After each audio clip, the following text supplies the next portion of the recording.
In case anyone who's just now hopping on missed it, I'm Yona. I'm a librarian here at Field Teen Center, and we're here today with Aisha and Dr. James Smith from the Alexander Advantage. And Aisha has been working with the Free Library of Philadelphia for 7 years, sharing her expertise on college and SAT prep. So that's where we're coming from today. Thank you very much again for that amazing introduction, Yona.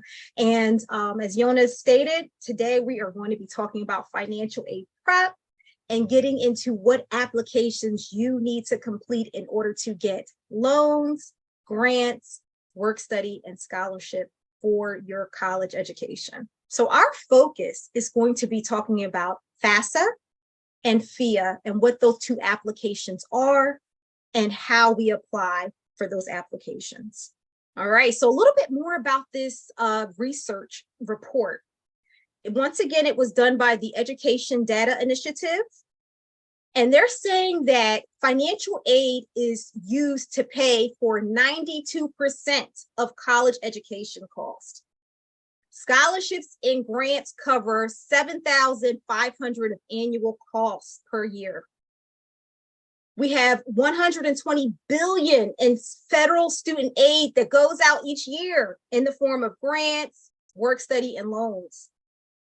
And annually, parents contribute at $11,862, which makes the largest portion of funding resources.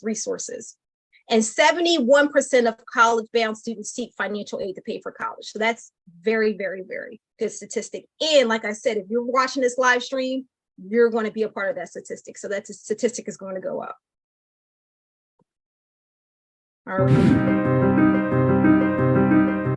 So before I play this video, I want you to think about, why is financial aid important to you? I want you to really dig deep before we get into the analytics of what applications we need to fill out. Why is it important to you? Why do you want to take this step in order to finance your college education?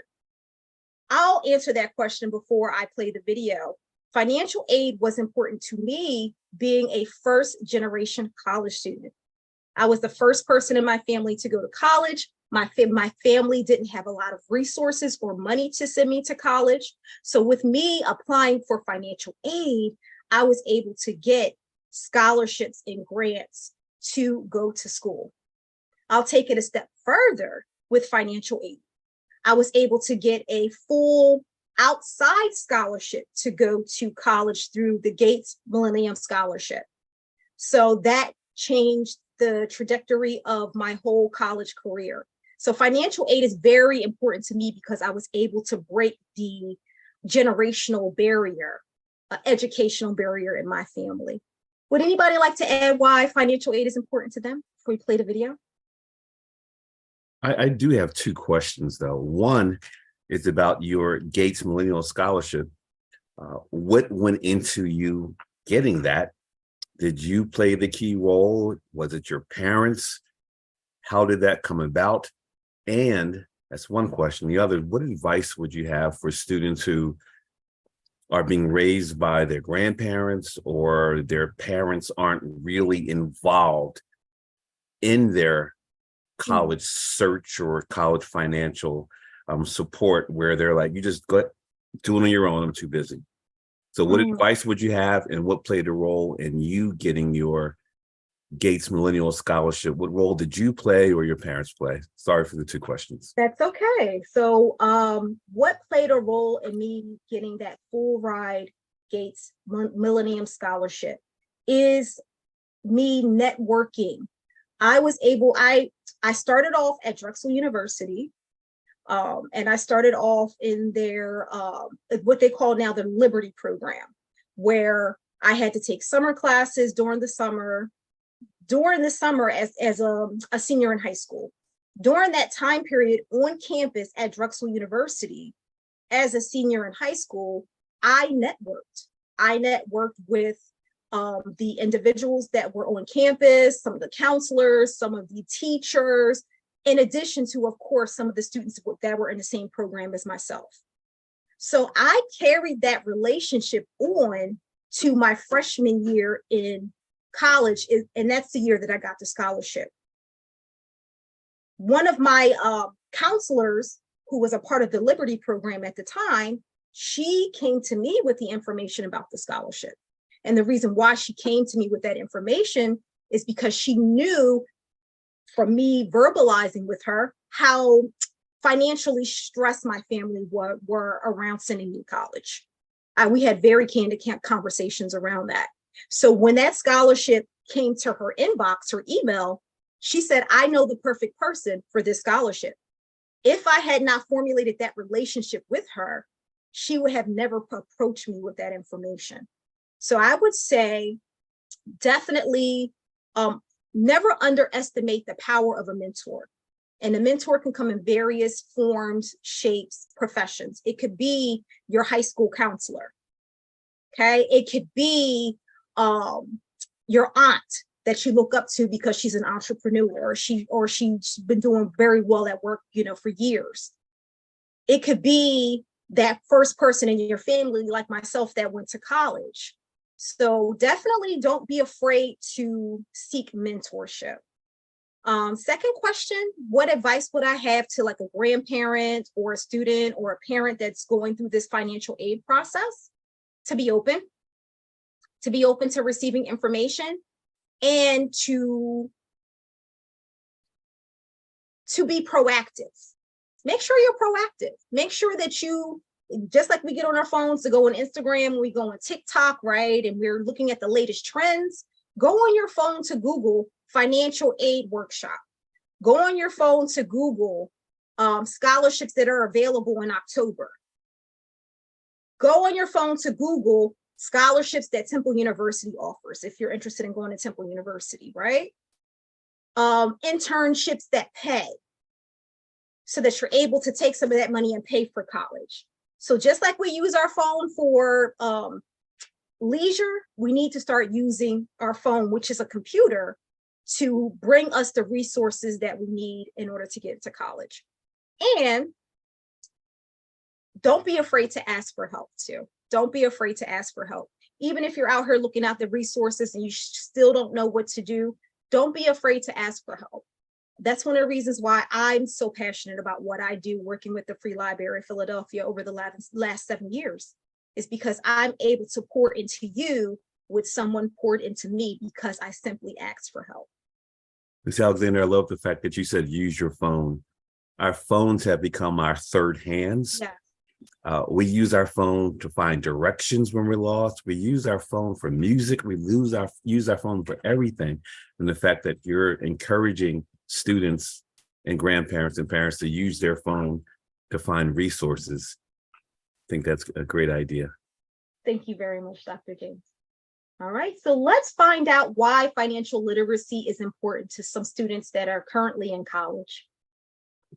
Having a budget is probably the most important thing for a college student. It's easy to spend money when you have it, but when you don't have it, then you need it.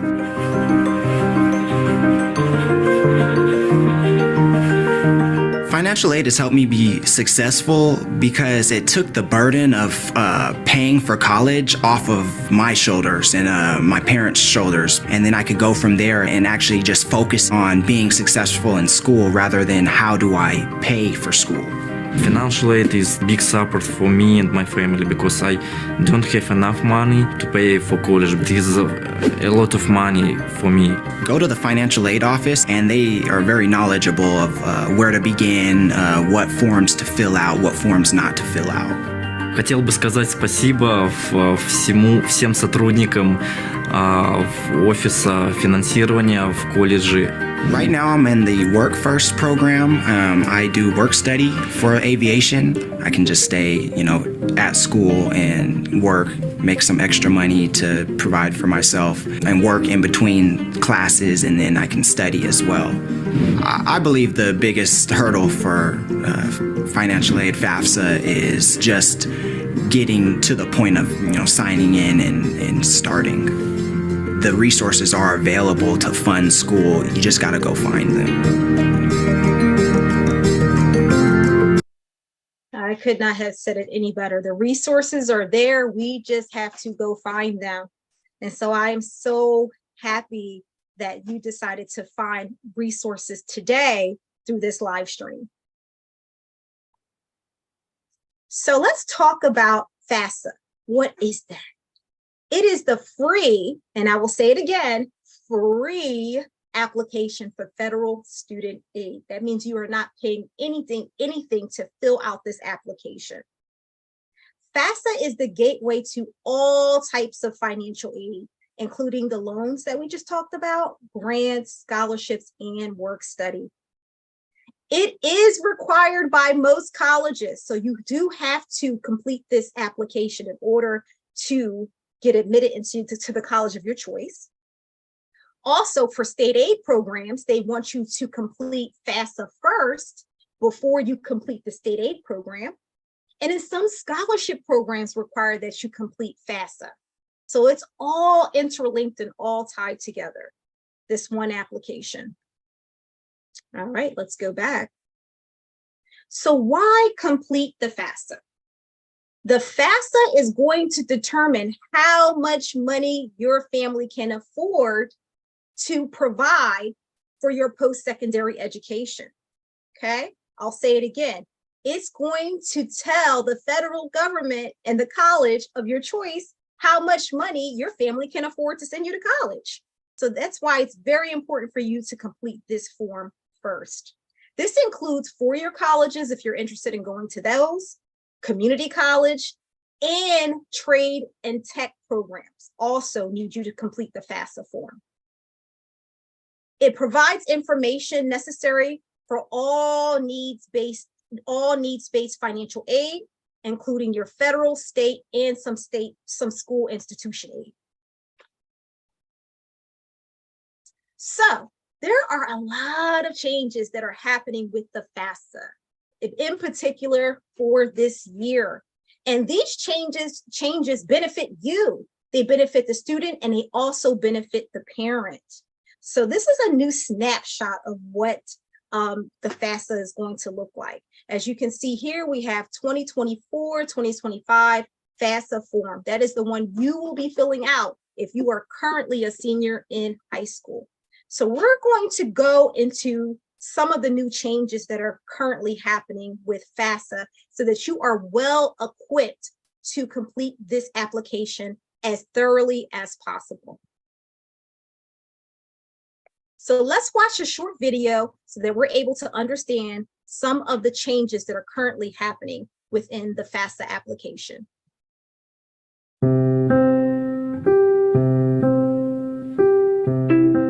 Hi, I'm Taylor, a guidance counselor here to answer your questions and help you on your financial aid journey.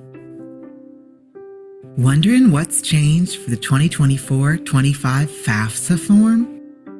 There are 6 key changes coming to the FAFSA form and experience for 2024-25. 1. A spouse or step-parent may need to participate in your FAFSA form as a contributor. Contributor is a new term being introduced for the 2024-25 FAFSA form, and we'll go into more detail on what that means in our Who is a Contributor on the 2024-25 FAFSA form video. 2. Your federal tax information will now be transferred directly from the IRS into the form. This information will be used to determine your eligibility for federal student aid and shared with schools and state higher education agencies to prepare financial aid offers. 3. For this transfer to happen, you and your contributors must provide consent and approval on the FAFSA form. This is a new requirement, and if consent and approval aren't provided, you will not be eligible for federal student aid. Even if one of your contributors doesn't have a social security number, didn't file taxes, or filed taxes outside of the US, consent and approval are still required. 4.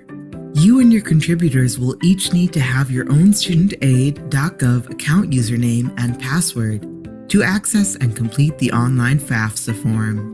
Contributors who don't have a social security number can still create a studentaid.gov account to fill out their sections on the FAFSA form.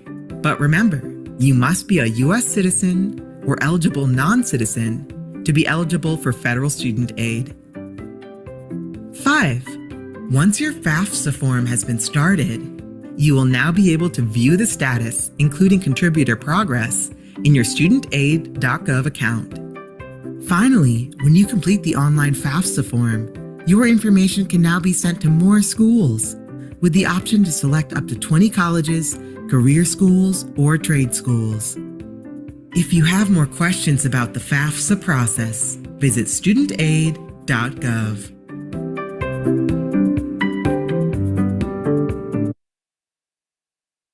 How exciting is that? The federal government has decided to improve the FAFSA application to make it easier for you to apply for funding for college. So we definitely want to take advantage of completing this application as soon as possible. All right, so let's move on. Aisha, Ms. Alexander, a question. Yes. Oh, absolutely. Yes. I know when I was in school, when it came to filling out forms, it was like, oh my gosh, how arduous of a process is it? How long does it take? What mindset should one have when they go to complete the form? That's a great question. And I am going to pop out and stop my share so that we can see each other and then pop back in. All right. So ask me the question one more time. Sorry.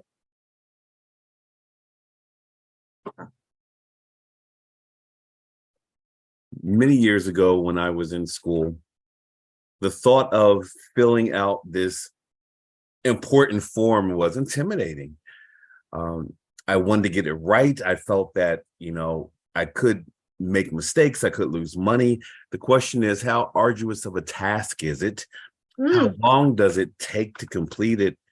And overall, what mindset should one have when they're sitting down to complete the form? All right. So how long does it take to complete the application, and how much of a task is it? How many documents or items do you have to have in order to complete that? We will go more in detail in regards to what you actually have to have when you start applying for FAFSA and FEAA online. But the actual process is very streamlined, especially now that they've made newer changes. So I would say on average, it may take a family an hour to an hour and a half, if that, to complete the FAFSA. And with the newer changes that have been made, including having your parent be able to work on the document simultaneously with you. Before, the student had to complete their section, and then the parent had to complete their section. So it was like one step, two steps. Now, literally, you're dancing in unison. You can complete your section at the same time that your parent completes their section, which is nice. So that saves time. Also, they have a tax retrieval tool where your tax information comes directly from the IRS. So there's no more having to send a paper form in of your tax information, or having to type in numbers, which we all know we get cross-eyed looking at, right? You literally log in. The IRS has their own portal and information. You log in with the information, and they extract your tax information onto your FAFSA application. So very, very streamlined. And like I said before, we will go over the documents that you need. So that way you are 110% ready when it comes to filling out this application. Did I answer your questions? Yes. All right. Yes, you did. And it sounds like the mindset we should have is, we got this. Let's go get our money. They're giving it to us. Not to be intimidated and worried about making mistakes. Go get Christmas in August. Christmas in September. I love that, Dr. James. I love that. Christmas in August. I love that. Very, very true. Have the mindset of, let's go get it, especially now that the government has understood that this application hasn't been the easiest to complete. So let's go get it, especially now that it's new and improved. Speaking of new and improved, let's talk about some of the changes that are currently happening with FAFSA so that you are better prepared. So there is a student aid index, SAI, that is going to replace the expected family contribution, EFC. So what does that mean? So your expected family contribution is how much your family can afford to pay out of pocket for you to go to your post-secondary journey, right? The new term that they're using is student aid index. So no more expected family contribution. Also, your family size is based off of the number of exemptions on your tax return. Before, your family size was just based off of how many people lived in your household. So now it's going to be based off of your tax information. Also, if your parents are divorced or separated, you have to give that information in regards to who you spend most of your time with. So even if your parents are divorced or separated, if you spend 60% of the time with your father and 40% of the time with your mother, you have to provide your father's information. Okay, so it's who you spend most of the time with, who financially supports you the most. Also, you have to tell them what siblings are in college. So that's a different take on the FAFSA this year, is that you have to report what siblings you have currently going to college. Also, as a parent, you have to disclose the net worth of your business. Before, you did not have to do this. You just had to disclose if you had money in your checkings, if you had money in your savings, and then also if you had any investments, like a Roth IRA, something to that extreme. Now, if you own a business, you have to disclose the net worth of your business. As a student, you can list up to 20 colleges and career schools on the FAFSA, which is, I love that idea. I love that idea. Before, it was only 10. So that means now you have more of an opportunity to receive, which we'll talk about later, student aid reports from 20 different colleges. So you're able to see what aid each college, 20 different colleges may provide for you. And you're able to make an educated decision based off of more data. Also, there's some new terms that we need to know. One of the terms that we heard on the video that was just playing is called contributor. So what is a contributor? A contributor is not someone who is financially contributing to your college education. I know that may be the first thing that popped in your head when you heard that. It's any individual required to provide consent and approval for federal tax information, along with their signature on your FAFSA application. I'll say it again. So any individual that is going to provide federal tax information on your FAFSA application is what they call a contributor. So that contributor can be your mom and your dad, if you were legally adopted, your adoptive parents, okay? And if you are a dependent student, that contributor is you, meaning that you don't depend financially on anyone to take care of you, or sorry, independent student, that contributor would be you. Also, primary or custodial parent is a term that you are going to see on the FAFSA application. So what is that? For a dependent student, meaning that someone is taking care of you financially, those parents are divorced or separated. The primary or custodial parent is the parent who provides the greater portion of the student's financial support. So we talked about that before. If your parents are divorced or separated, but your father provides most of the financial support, or vice versa, your mother provides most of the financial support, it doesn't matter whether you live with that one person or you don't live with that one person.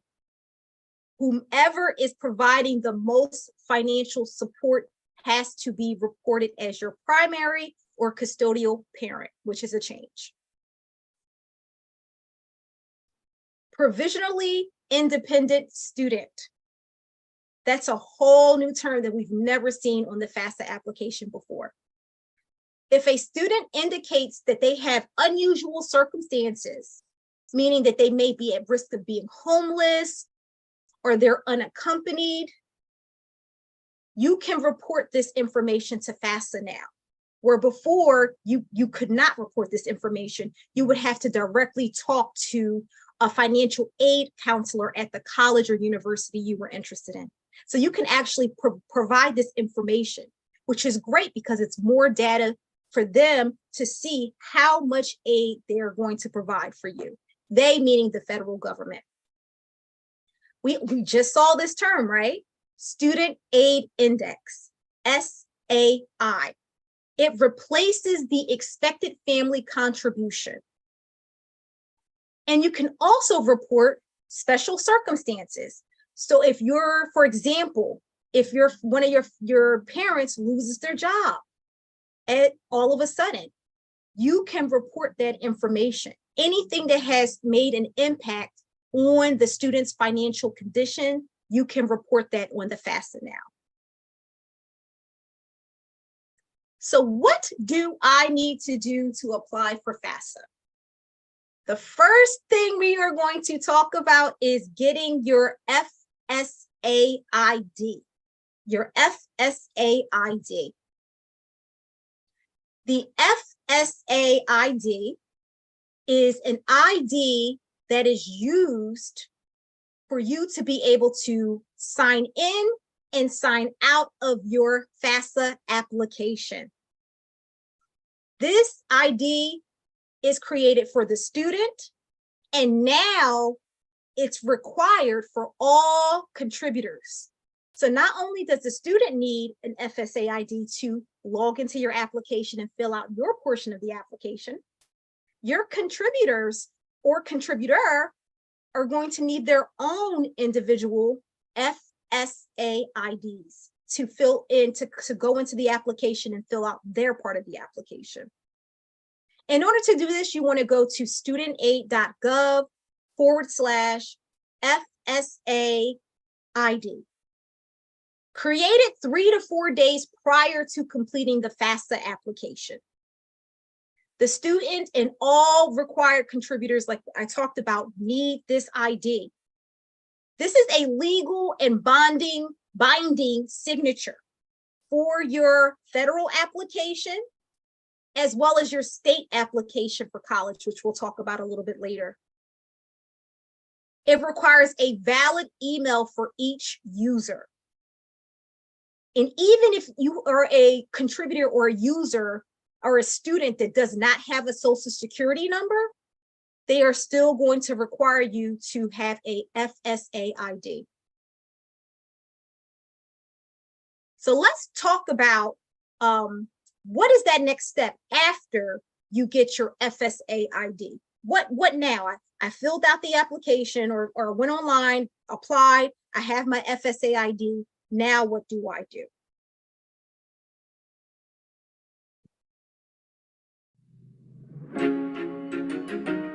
You may have heard the expression, life is not about the destination, but the journey. Well, getting an education is an important part of that journey, and you can get money to help you pay for it.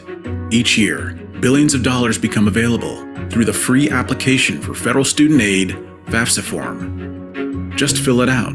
This application offers access to federal student aid for grants, loans, and work-study funds. States and schools also use the FAFSA form to distribute their own grants and scholarships. Where can you find the FAFSA form? We post the FAFSA form on October 1 for the next school year. It's available at FAFSA.gov in both English and Spanish. So, let's get started. You'll need your social security number, alien registration number if you're an eligible non-citizen, and possibly your federal income tax return, W-2s, and other records to show money you earned. You may be able to use the IRS data retrieval tool. This tool lets you securely transfer information from your federal tax return to the FAFSA form to help you complete it more quickly. In addition, we recommend creating an account before starting your FAFSA form. Your account username and password, called your FSA ID, allows you to sign your FAFSA form and loan contracts electronically. You can also access certain information online with your FSA ID. Your FSA ID is your digital signature. Create your own and only have one. Parents and students should keep their FSA IDs separate. Why? The FSA ID is a legal signature. It shouldn't be shared. Sharing it may result in unauthorized changes to your account, or it may delay your financial aid. Plus, you'll need your FSA ID to renew your FAFSA form each year. So, protect your information by keeping your FSA ID safe and secure. Your FAFSA form has 3 sets of questions to answer. Personal information, which includes your name, email address, marital status, and schools you're interested in. Financial information, such as your income and assets. Certain personal and financial information about your legal parents if you're a dependent student. Not sure about your dependency status? Visit studentaid.gov/dependency to find out who must provide parent information on the FAFSA form.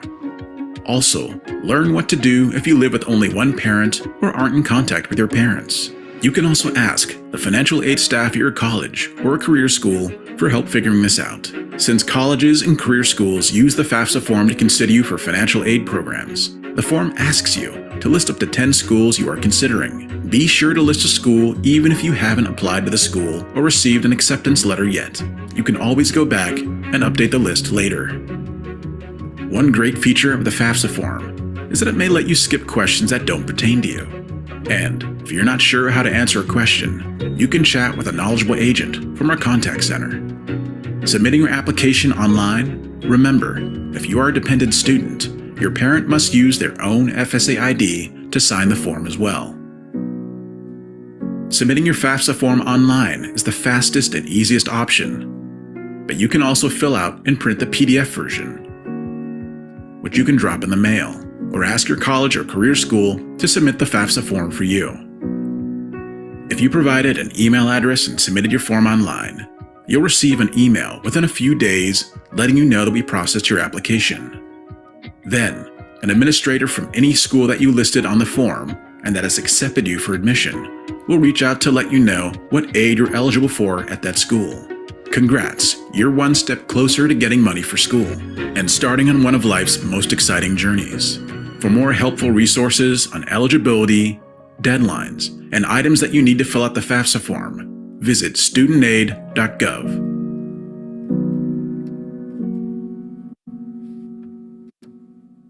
All right, I am going to come out of this. I have a few updates about that. Stop share. About that particular video. So one of the updates is in the video, they said that it opens October the 1st. So with the new changes that are currently happening, December the 1st is the new opening date for FAFSA. Yes, December the 1st. Also, we heard that you can list up to 10 colleges on your application. You can now list up to 20 colleges on your application, which is great because it gives you more data to select from when it comes to looking at your student aid report. Okay, so those are the 2 biggest changes that have happened. And like we talked about before, your contributor and the student can work on the FAFSA application simultaneously, which is very exciting. Yes, yes. All right, so I wanted to make sure that you got that information, and I'm going to continue to share.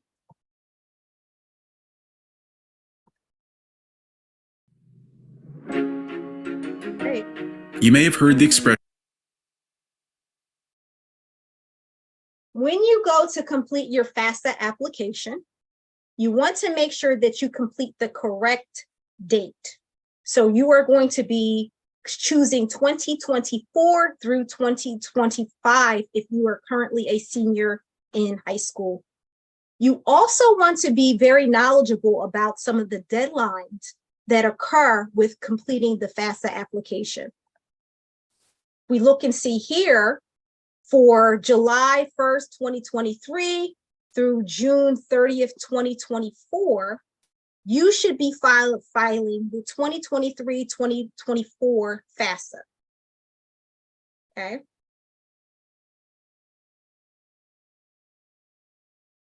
So that gives you an example. So if we break it down for this year, this is going to be July the 1st, 2022 through December the 1st, 2024. That is when you'll be filing your FAFSA. So what do we need? What items do we need in order to complete our FAFSA application? So we talked about the fact that we know we have what website we have to go on. Pop quiz, what website do we have to go on to complete FAFSA?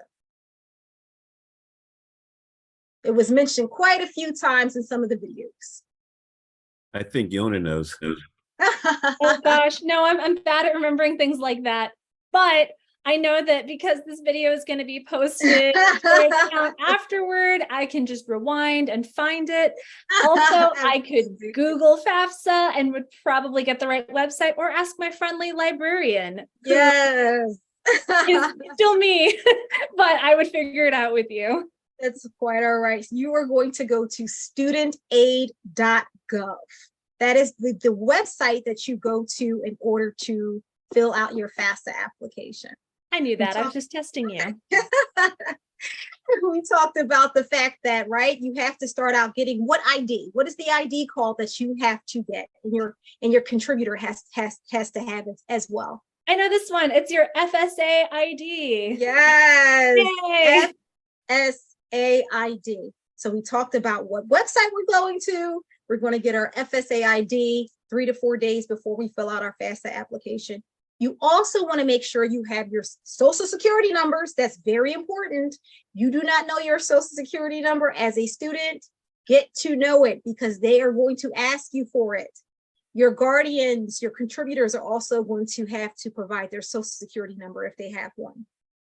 Also, email addresses. You want to make sure you have an email address that is ready to go. And not your high school email address. Why do you think I put in there, don't use your high school email address? Anyone can jump in and answer the question. When you graduate, you lose it. Yeah. That's it. That is it. So all of this important information, right? You spend this time filling out this application, and now they're sending you important information about the funding for your college. And you can't get this information because you already graduated and you don't know how to log back into your high school email. So definitely utilize a Gmail, a Yahoo, some type of email address.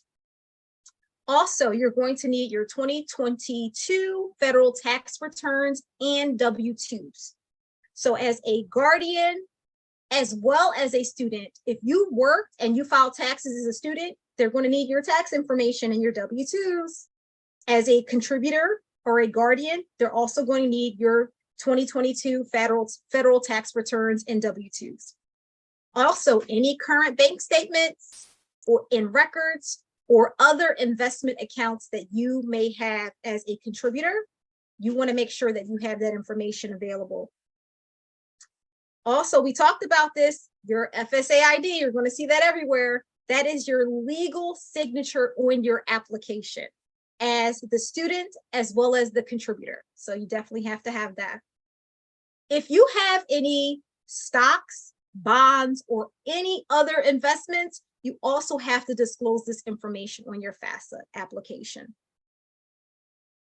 If you are a contributor that is paying child support, you do have to report how much child support has been received within the most recent calendar year. So I want you to take a snapshot of this when you see this via live stream.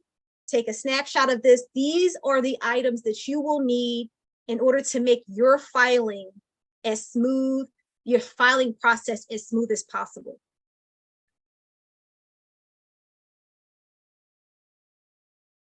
Also, let's talk about the different roles within FAFSA. Answers on your FAFSA application will determine which contributor will be required to provide information. This is a little bit different than before, where you would provide information in regards to who you physically spent the most time with, who you resided with. Now, it doesn't matter if you reside with your mom, if your father pays financially more to support you. So they're going to ask questions about your contributors to see who you should add as your contributor on your application. Also, students invite contributors to complete their portion of the form.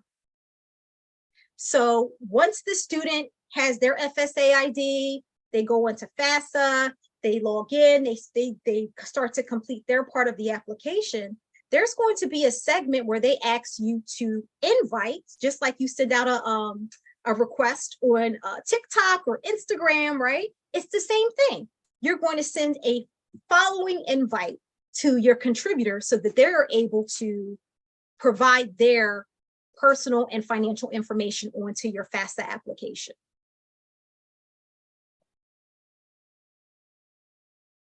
This is a video that provides a little bit more information about how the roles in FAFSA have changed so that you are better knowledgeable for who is going to support you as a student in the process of you applying for financial aid.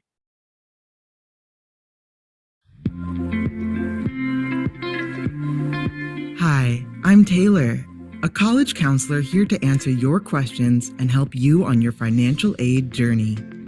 Wondering who a contributor is on the 2024-25 FAFSA form? Contributor is a new term on the FAFSA form.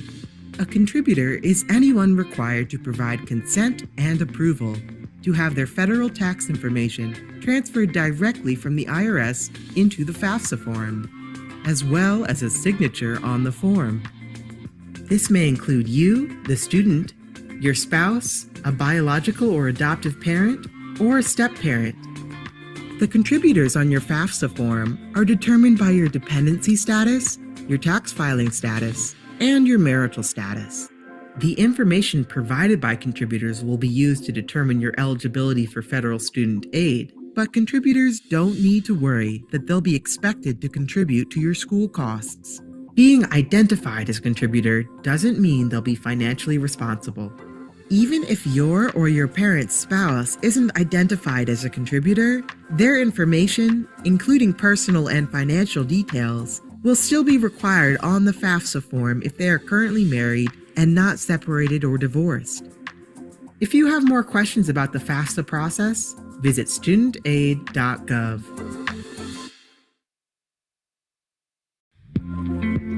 All right, we're going to slow that down, pop out.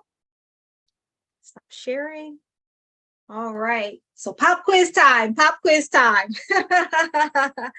Who can be considered as your contributor on your FAFSA application?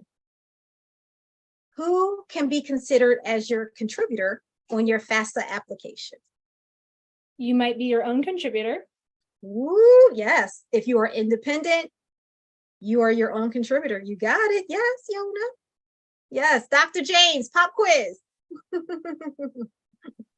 I would say the person that you spend the majority of the time with, or the person who's most financially liable for you. The second part, the latter, the person who is most financially responsible for you. I'm going to keep saying that because the last year, in the years before with FAFSA, it was the person that you lived with the most. Now, it doesn't matter if you don't live with that person. If they still contribute to your livelihood financially the most, you have to add their information onto your FAFSA application. Very, very, very good. All right, so let's continue on with this journey.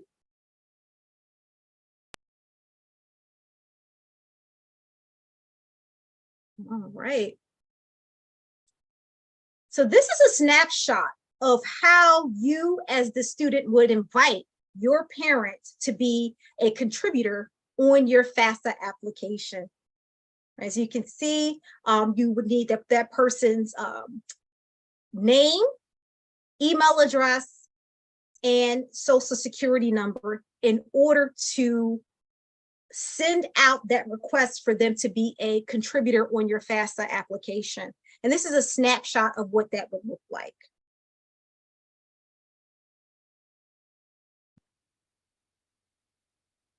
let's move on. So we talked about the fact that you have to have your FSA ID. Check. We talked about the fact that you need certain items in order to complete your FAFSA application. Pop quiz time. What are some of those items that you may need to complete your FAFSA application? So I'll jump in and say one, Social Security number. You definitely need to know your Social Security number. Or were maybe one or two other items that were listed that you need to complete the FAFSA application? Email address. Email address, you got it. And your email address should not be your high school email address. Mm-hmm. And then also, I'll give you a freebie. Bank statements or any statements that you have around investments that you have. So we have our FAFSA, we have our FSA ID, we have our documents for our FAFSA. We know that we're going to studentaid.gov to log in. We're getting it started. What are the 5 key sections on the FAFSA once you actually jump in and you have all this information with you? So the student and contributors complete their own sections using their respective FSA ID. So we talked about this before, where the student can complete their application and the contributor can complete the application at the same time, which is absolutely amazing. Also, the student is going to complete different sections. They're going to log in with their FSA ID. They're going to complete questions about their personal circumstances, complete questions about demographics, where they live, financials, the colleges that they want to apply to, and then sign the application. So it's 1, 2, 3, 4, 5, 6 different steps that the student is going to have to complete before they sign off. As a contributor, you're going to have a similar rhythm to completing your FAFSA application. They're going to ask you about your personal circumstances. They're going to ask you about your demographics, your financials, colleges, and signature. The onboarding steps are so simplified now, which I'm so grateful, because when I completed the FAFSA, how many years ago? So many years ago, it was a paper form, right? I know some of us can understand, can relate. But the onboarding process is 1, 2, 3 now, especially with the FSA ID and with the tax data retrieval tool that they use in order to extract that tax information. It's more a streamline of a process. Ms. Alexander, question. Absolutely. God forbid, well, what happens if a student's in a situation where the parents opt not to contribute or be a contributor, or opt not to sign? What are some of the things that student could do? That's a very good question. It's a loaded question. Financially speaking, from the college standpoint, in order for the college to release money, they have to have some type of guardian signature. If the circumstance is extreme, meaning that the parent can't be reached for whatever personal circumstances, please call the financial aid office of the college or university that you are interested in going to and talk to someone about your special circumstance. They want you to be a student at their college. They just have to figure out how to work around you completing this application to go there. So the first step would be to call the financial aid office, absolutely, if you have a special circumstance. Thank you for that question. All right, let's keep it going. Keep this going. Right, so this is just a snapshot of what we just talked about. What the student as well as the contributor are going to have to complete in order to make sure that the FAFSA is thoroughly completed. Personal identifiers. So that means they want to know whether or not you're a dependent or independent student. Personal circumstances. They wanted to find out who's going to be the contributor on your application. Demographics. Where do you live? Your address, your phone number, your email address, all that good stuff. Financials. Did you make money? As a student, if you made money, or if you have a savings account or a checking account, you have to give that information. If you filed taxes as a student, you have to give that information. And then also the colleges that you are interested in going to. And like we talked about before, you can put up to 20 colleges on your application now.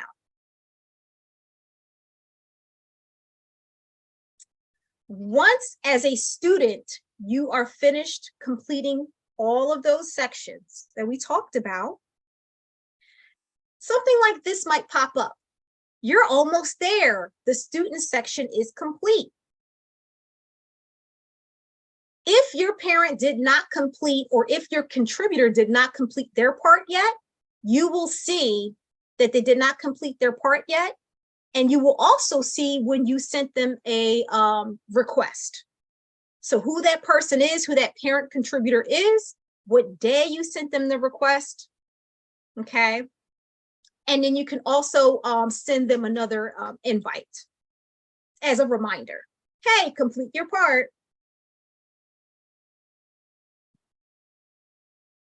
So I know that that was a handful. Whew, we got through the federal portion of this presentation.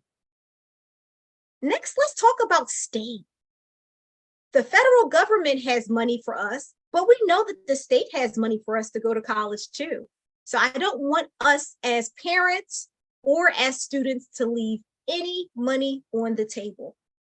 So in addition to us talking about FAFSA, the free application for federal student aid, we're going to talk about PHEAA. PHEAA is the Pennsylvania Higher Education Assistance Agency application. What a mouthful. This is the money that you get from the state in order to go to a state university or college.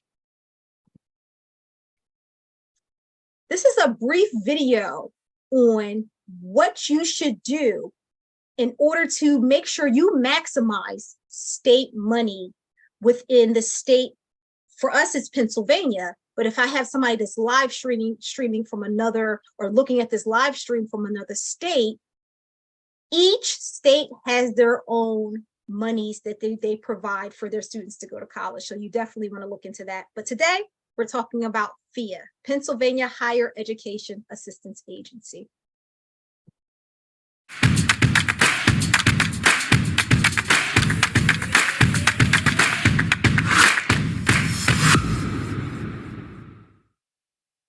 Hello, my name is Michael Burke, and I'm one of the Higher Education Access Partners with PHEAA. Today, we are going to explore options to complete the Pennsylvania State Grant Form. What is the PA State Grant Program?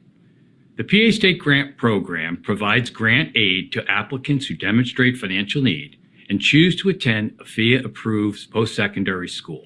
Eligibility for the Pennsylvania State Grant Program is calculated in accordance with the Federal Need Analysis Formula and the PA State Grant policies. All schools require students to complete the FAFSA, the free application for federal student aid, each year, and this form is also required as part of the PA State Grant process. Students have the option of completing the PA State Grant form at the same time they complete the online FAFSA. First-time applicants to the PA State Grant Program are required to complete the PA State Grant form. Each year after that, the applicant only needs to complete the FAFSA. Students can complete the FAFSA and the PA State Grant form in one online session via the interface that is available on the FAFSA confirmation page. On the FAFSA confirmation page, students will be presented with a link to complete the PA State Grant form. Select the link, answer the additional questions required on the PA State Grant form. Some of the questions are pre-populated with information from the student's FAFSA.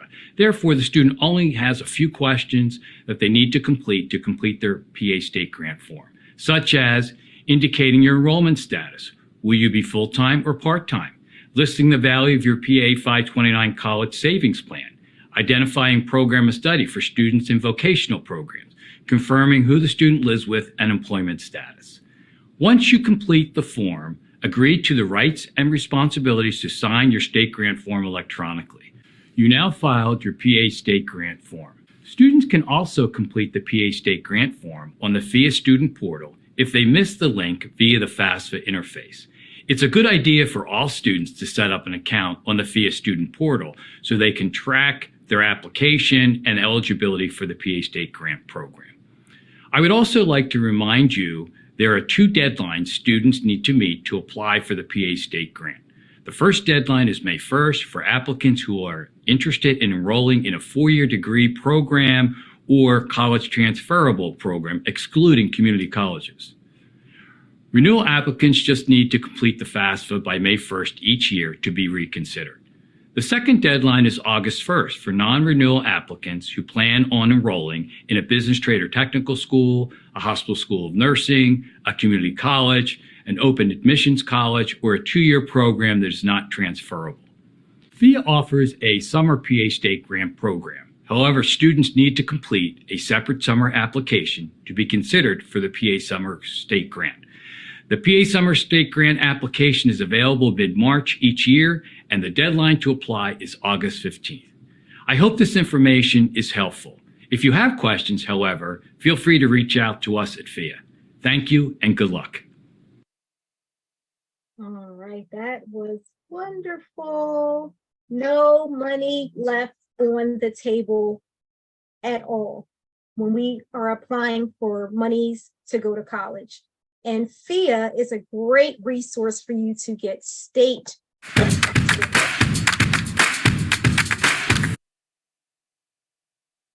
So let's dive a little bit more into FEAA and what FEAA is as an organization and how you can apply. So the Pennsylvania Higher Education Assistance Agency, they administer several state higher education student aid programs. This is another form of financial aid that administers funding to students who decide to attend a college or university within the state of Pennsylvania.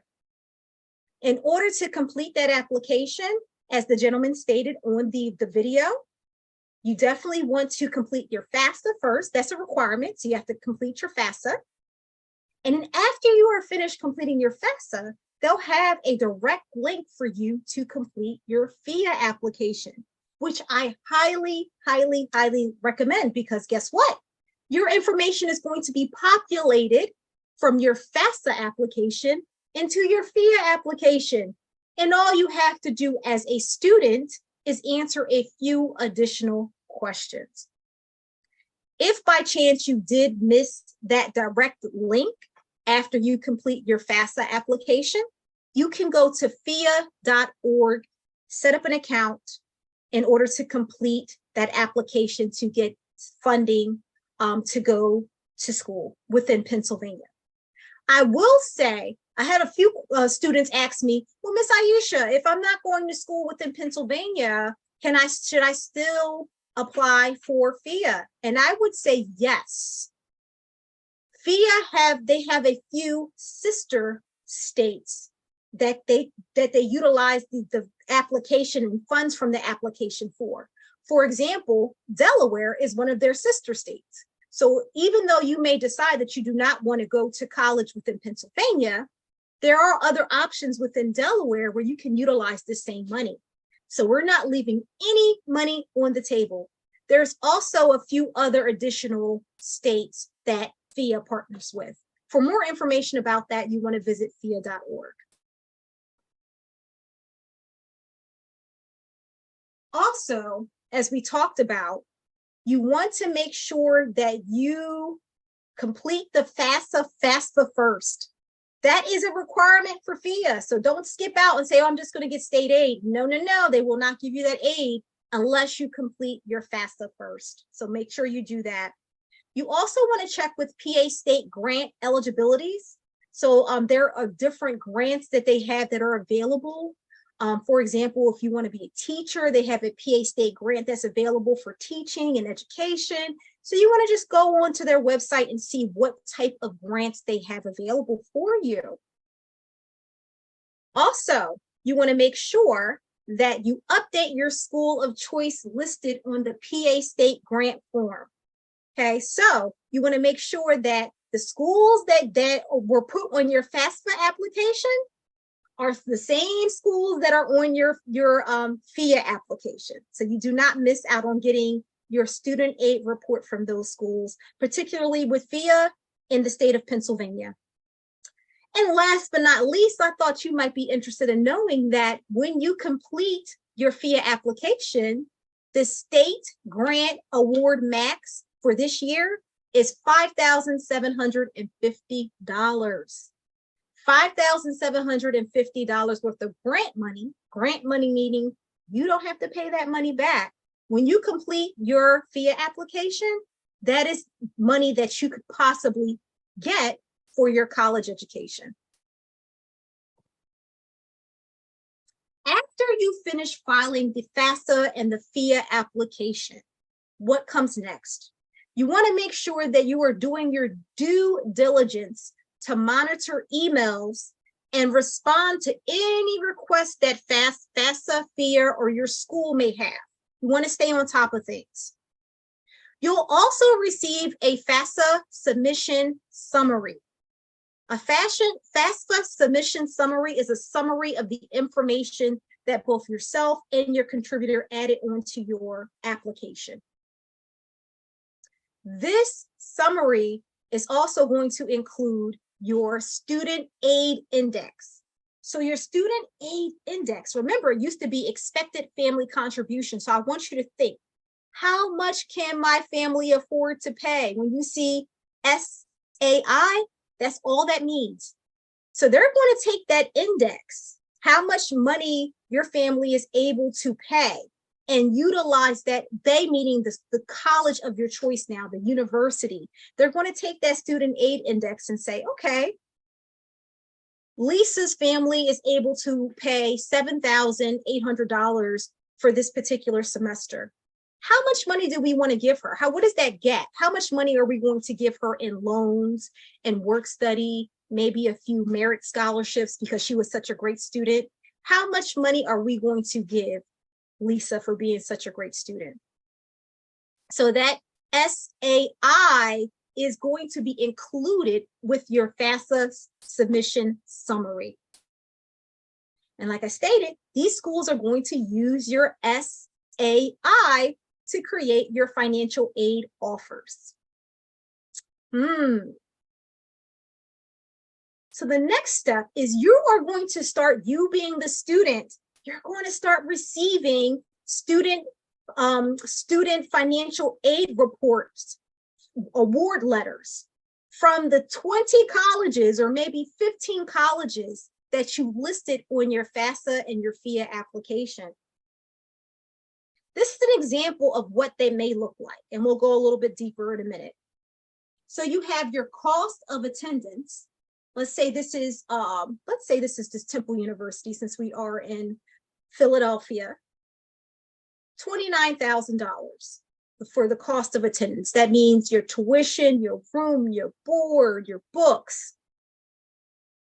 Your student aid index, SAI. They're going to say, hey, Lisa's family can contribute $4,000. They're paying out of pocket $4,000. Let's say that the financial aid office gives you some other aid. So there's other aid that may be available within that college or university. So your financial need is $22,000 once they finish with this equation. So once again, you have your cost of attendance, how much it costs to get into that college, including room, board, tuition, your student aid index, how much your family can contribute to your education, and any other aid that the college or university decides to give you. When we add and subtract all this information, you are left with your financial need in order to get into college or university of your choice. Okay, So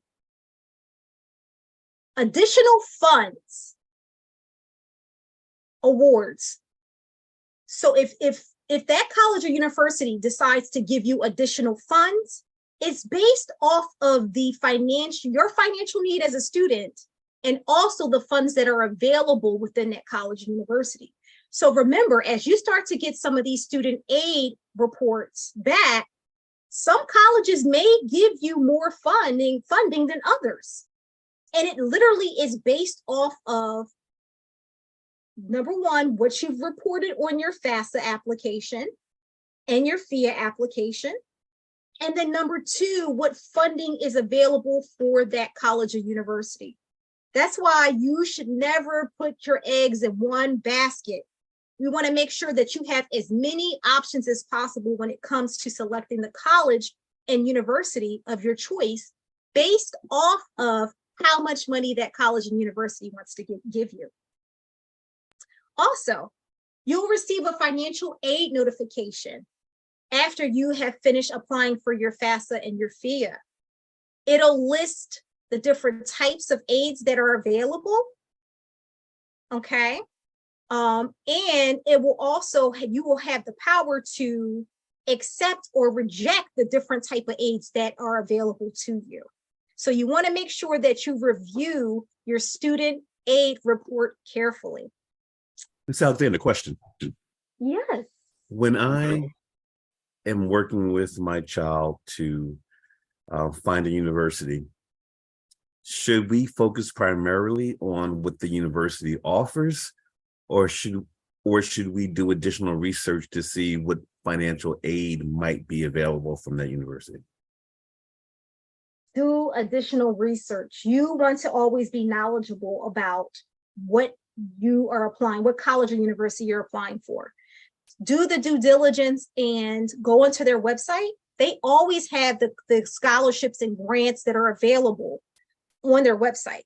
So if you feel like as a student you qualify for their merit scholarship, you read the criteria and you feel like this will be a slam dunk, communicate with the financial aid office and say to them, I just completed my FAFSA and I saw this scholarship on your website, and I just wanted to know whether or not I would be, if this would be able to be added onto my scholarship, onto my financial aid package. So you always want to come with the information. Great question, thank you. So speaking of financial aid award letters, we are going to start to reel in our time flew, our workshop with a financial aid award letter activity. We did all this, we have all this powerful information. We completed our FAFSA with the information that we have. We completed our PHEAA application with the powerful information that we have. Now you're starting to get these financial aid award letters from the college or university of your choice. So I want you to know how to be able to read about the money that you will be receiving. This is a mock financial aid award. Let's talk about the cost of attendance to go to, let's say, XYZ college. The tuition is $7,334. You have your health and fees, your books and supplies, your room and board, personal and transportation. When you add all of these factors up, it's going to cost $17,239 to go to XYZ college. This is what you call the cost of attendance. So remember, EFC is going to be replaced with SAI now, Student Aid Index. So from the information that you provided on your FAFSA and your PHEAA application, they're going to say, okay, your family can contribute. In this case, her family can contribute out of pocket $3,112.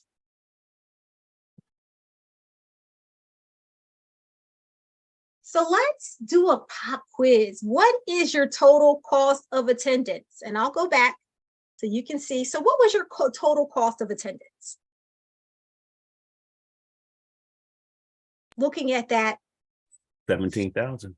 17,000. Thank you very much, Dr. James. $17,239. How is your cost of attendance determined? What you put into your FAFSA. Yes, thank you, Yona. Say it over and over and over again. That's why that application is so important to complete.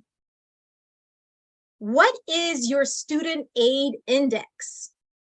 So remember, we're replacing EFC with SAI now. You have to make sure we remember that. So in this example, what is your SAI? 3,000. 3,000. You got it. Yes, Yona, $3,112. And how is your SAI determined?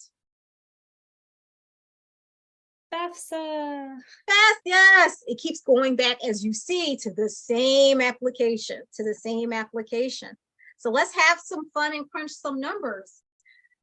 From the information that was provided on FAFSA, and from the information that was provided from the student aid index, XYZ College says, okay, this is what we're going to do for this student. We're going to give you this money to go to our college.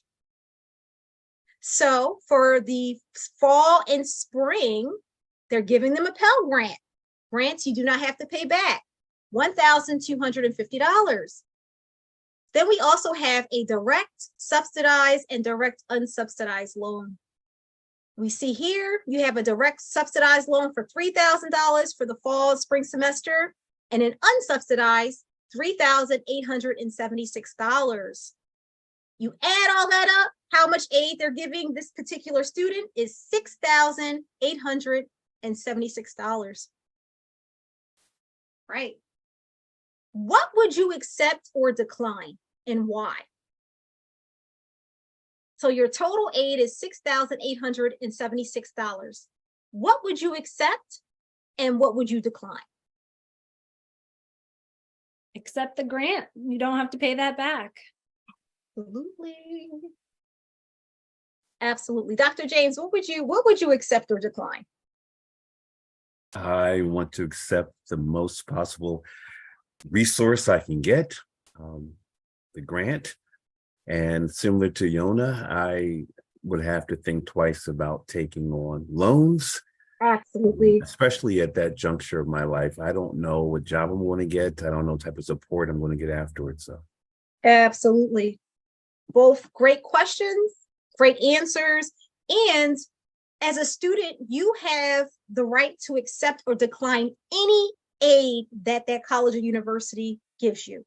So I do not want you to feel like you're locked into, oh, I have to accept all of this. You can decline any aid that you feel like you do not feel comfortable taking on. Just understand that if you do decline that aid, you're going to have to replace that yourself. So we'll talk about that later with our scholarship workshop that's going to be happening in the next few weeks. Do you need additional financial aid? So let's look. Remember that the cost of attendance was $17,239 for XYZ College, and your parents are paying out of pocket $3,112. And the school gives you $6,876. Do you need additional aid to go to XYZ College? I want you to pull your phone out because we talked about this earlier, right? The power of the computer. This is what you're going to do for your own student aid award. We have our $17,239, which is the cost of attendance. Subtract the SAI, how much your parents can contribute. In this case, is $3,112. Next, subtract the aid that the college or university is providing. It may vary depending on what you accept or decline. So in this case, we'll say, okay, I'm going to take all of the aid. So $6,876. if I subtract all of those figures, how much aid do I still need in order to go to college? So 17,239 minus 3,112 minus $6,876. You approximately 8,000. That's around that, pretty close. $7,251 you would still need to go and be able to go to XYZ college.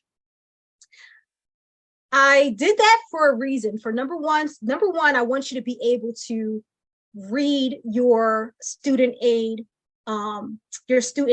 letters and analyze them and understand how to read them and know that you have the power to accept or reject any aid. Okay. The second reason why I did this is because it's a transition. I'm leading up to our scholarship workshop that will be happening in November. So that $7,000 gap that we'll say Lisa experienced because the school didn't give her enough aid, you can fill that with scholarships. And so I'm so excited to be offering a scholarship workshop with the Free Library of Philadelphia, Field Teen Center in November. So we'll have more information about that on the last slide. So let's do some takeaways and let's get out of here and enjoy our Saturday. All right. So if we share. So some takeaways that I want you to really think about with the information that we just talked about for the last hour and a half. You want to make sure that you learn your financial aid terminology. We talked a little bit about that today with FAFSA and some of the newer terms that they're going to be utilizing on your application. And I want you to come into that application as a student, as well as a contributor, feeling knowledgeable and powerful about what you're reading. Don't forget about important deadlines as well. We all understand that the FAFSA application opens up on December the 1st this year, as opposed to October the 1st. So you want to make sure that you get your information, get that FAFSA application in as soon as possible, because guess what happens? The later you wait, the less money is available. You want to make sure that you are providing yourself with as most beneficial opportunity as possible to get as much money for your post-secondary journey. And also remember, you have the power to accept, reject, or compare your financial aid report letters. Do not feel like you have to accept any aid that you are not comfortable with accepting. Because remember, you are responsible, not your contributor, not anyone, but you as the student. You will be responsible for paying that aid back once you graduate from college. So let's revisit a few. We're going to go back to our icebreaker. Let's revisit a few of these questions. Maybe our minds have changed about how we feel about money. Maybe they haven't. So let's revisit some of these questions and see how we feel about money now that we're knowledgeable about how to apply for FAFSA and FAFSA. When you think about money for college, what comes to mind? There's plenty out there. Plenty out there. Thank you so much, Dr. James. So true. So much out there in federal and state aid, as we saw today. What role does money play in your college life? It's substantial relative to resources, tuition, transportation, but it has to be managed accordingly. Absolutely. Is there any part of your relationship with money that you would like to change? And let's say for college, any relationship with money for college you would like to change? Well, for me, it's a mindset. I know when I was in school, I had more of a scarcity mindset than a mindset of abundance. And with the information you shared today, if students shift their mindset to understand what's available, I think they'll be more proactive, and that will certainly impact their college career. Absolutely. Thank you I so think much for for that. me, I put all of my eggs into the one basket, the one school that I wanted to go to. And, I had a good time there. I think that at that time it was the right school for me, but I have no idea what financial aid I could have gotten at other places. And I Absolutely. know I decided to leave my state for school, and other people that I graduated with and my younger sister did not. My sister got paid to go to college. Like she netted money. I sure didn't.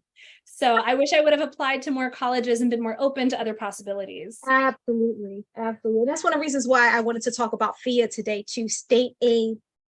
I know some students are like, I want to run away. I want to run away. There's so much money that's in your backyard. And you have colleges and universities within your state that want you to go to graduate from there. And they're willing to offer you a stronger financial aid package because of that. So definitely do not leave any money on the table. How does thinking about money for college now make you feel? Well, if I I'm was a gonna, student, I would certainly say empowered. yes, Hmm. yes, yes. And I'm going to leave that question open-ended for my students and my parents that are catching this live stream. How does thinking about money in general and money for college make you feel? Well, I hope that after this powerful, informational, exciting, energetic workshop, that it makes you feel like you can do it, that you can put your mind to completing these applications and banking the free and not so free money that may be available for you, that you understand that you have options to pay for your college education. So this concludes our workshop, our financial aid workshop for today. Please join us November the 18th from 2 to 3:30 for another powerful virtual presentation about scholarship opportunities for teens and for parents. Yona, would you like to take it away in regards to how students or parents can register? Sure thing. So you can definitely call us. That number is for the Field Teen Center and not for the free library in general. So when you call, you will get a teen librarian on the phone, and we can take your information down for either a specific date for one of our upcoming workshops, which you can find in detail in the description of this video or on the Free Library of Philadelphia blog, or you can register for all of them. And literally, why not? They are free. This is information you normally have to pay for, and it's information that will help you have a better time getting into the colleges that you want and paying for it. If you don't want to talk to us on the phone, you can always email us. Thank you so much, Yona. And I look forward to seeing each and every one of you on our next workshop, which is scholarship opportunities in November, as well as our continuous workshops throughout the 2023-2024 academic year. And of course, if you're interested in getting to know more about the Alexander Advantage, to get to the advantage for you to go to college, please feel free to reach out to me as well. All right, thank you so much for your time, and have a great weekend. Thank you. Thank you. Okay, so we